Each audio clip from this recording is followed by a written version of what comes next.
경기 지역 중소기업 중에서 설 상여금을 지급할 계획인 회사는 전체의 30%에 불과한 것으로 집계됐습니다.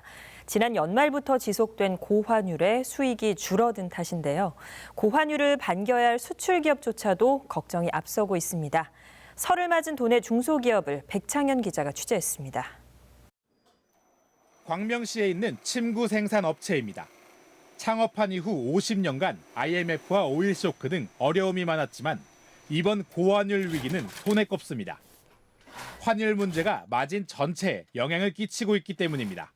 환율이 올라가면은 그 원자재 값이 다 올라가게 됩니다. 그래서 특히 원단이라든가 그 안에 들어가는 솜 그런 것들이 다 석유 화학 제품이라서 그게 환율에 따라서 변화가 있기 때문에 신제품 뭐 발주하고 그러는데 그게 다 원가의 변동 폭이 다 적용이 되게 되거든요. 지난해 12월 매출이 20% 가까이 떨어졌지만 원자재 값이 올라가면서 제품 가격은 오히려 올려야 할 상황입니다. 이렇다 보니 설 명절이 즐겁지만은 않습니다. 민족 최대의 명절인 설인데 좀 뭐든지 고향 가는 길이 발걸음이 즐거워야 될 것 같은데 저희부터도 환율 뭐 이런 것 때문에 참 마음이 어두워지는 것 같아서 안타깝습니다. 가스 안전 장비를 제조하는 안산의 이 업체도 고환율 위기에 직격탄을 맞았습니다. 환율 상승으로 인한 원자재 가격 폭등은 물론 국내 정치 상황 변화로 가스 관련 정부 사업이 정지돼 발주가 늦어지고 있기 때문입니다.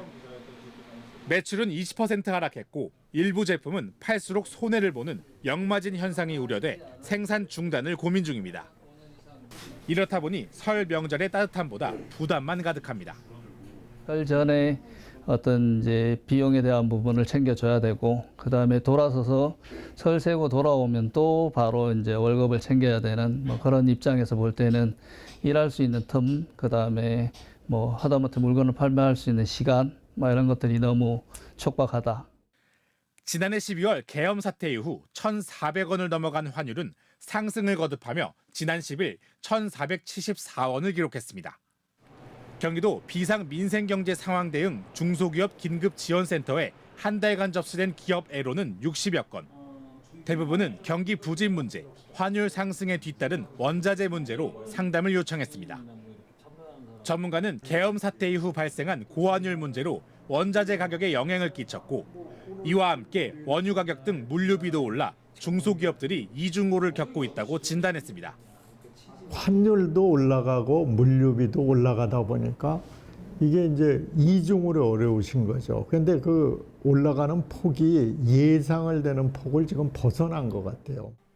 전문가는 또 외화 통장을 이용해 환전 수수료를 줄이고 선물한 거래를 이용해 손실을 최소화할 것을 제시했습니다.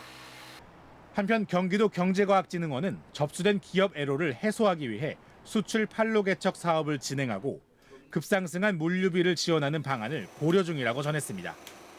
BTV 뉴스 백창희입니다.